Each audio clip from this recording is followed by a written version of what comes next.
Let me tell you about the biggest pyramid scheme you've never heard of. I'm Rachel, I'm a public and social policy consultant, and I'm on a mission to scrap council tax. And today we're talking about buy-to-let mortgages. As with many of these videos, we start with a little history lesson. And to understand buy-to-let mortgages, we first have to understand the right to buy. In the early 1980s, she who shall not be named wanted to shrink the welfare state and did so through many different mechanisms. So the privatisation of water, the privatisation of utilities, all contributed towards a smaller state, less government. Privatising housing was tricky, but they have managed it. Step one was right to buy. They need to shrink the supply of social housing first in order to create a vacuum whereby the private rented sector could answer the housing call. Right to buy has been a policy since the early 80s, and it has allowed people living in social housing to buy the property that they live in at a discount. So far, so good. You kind of can't argue with housing stability and wanting to own your own home. The problem is that we deliberately didn't replace these social properties. And through right to buy, between 2 and 2.5 million houses have been purchased and taken out of the social rented sector. Knowing this, the government at the time put several steps incrementally into place that allowed the private sector to replace the social housing sector.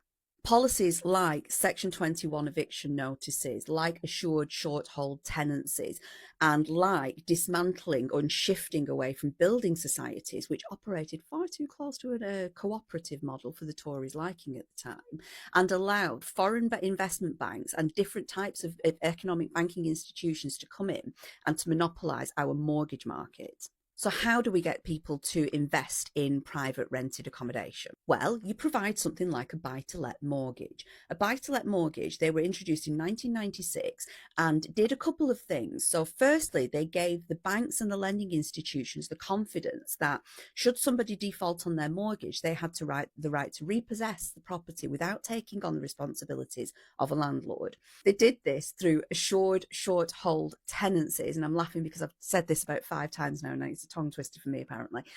And so that the banks wouldn't take on the responsibilities of the landlord, and that it became easier to evict people. So people were worried about being stuck with their tenants. So assured short hold tenancies, Section 21 notices, and the permission to evict and repossess were built into buy-to-let mortgages.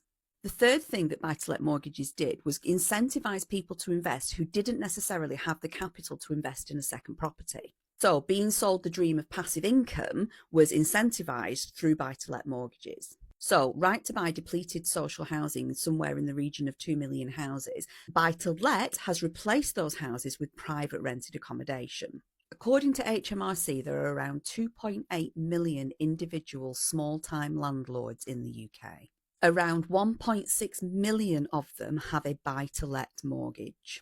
Roughly 45% of all private rented accommodation is funded and shored up through the buy-to-let mortgage scheme. What about the pyramid scheme? I'm not suggesting that buy-to-let is a literal illegal pyramid investment structure scheme. What I'm saying is that buy-to-let has operated as a policy pyramid scheme. Hear me out. So getting the scraps of what the big landlords do not want, but you're being sold a dream that is actually causing an enormous amount of social harm. I've been ranting and raving on TikTok now for about 3 months about council tax and land value tax and landlords and rent extraction. And one of the common comments I get back is not all landlords. Yes, all landlords, because individually it might not be your mum who rents out a property, but she's one of 1.6 million people owning millions of homes that have been taken out of the social sector.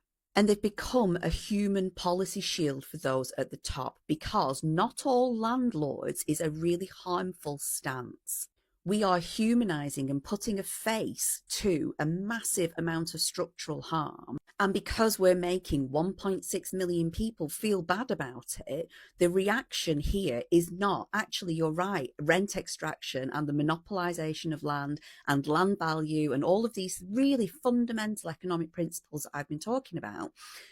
Our reaction is not all landlords. Yes, all fucking landlords. You're providing legitimacy, human faces, and policy cover for people at the top of the pyramid, while creating an enormous amount of social harm. Where does council tax come in? Well, council tax stops the landlord from being liable for local property taxes. If we were to switch to a land value tax, whereby the owner of the land was liable to pay, being a buy-to-let landlord would be a lot less attractive. Very briefly, because you keep asking me about books, if you want to know more about Right to Buy, read The Right to Buy by Alan Murray.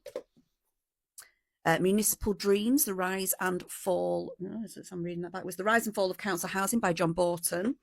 If you're of a more sign of academic leaning, I recommend Rethinking the Economics of Land and Housing.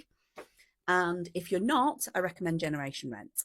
So there we have it. Right to buy and buy to let are two sides of an evil coin that reduced the state, extracted masses of value from social housing, reduced the availability of social housing by some 2 million, and created a policy pyramid scheme whereby people at the bottom are forced to defend those at the top. You will never be as wealthy as those at the top. You will never have that level of passive income, but collectively you are causing an enormous amount of harm. We need better policy.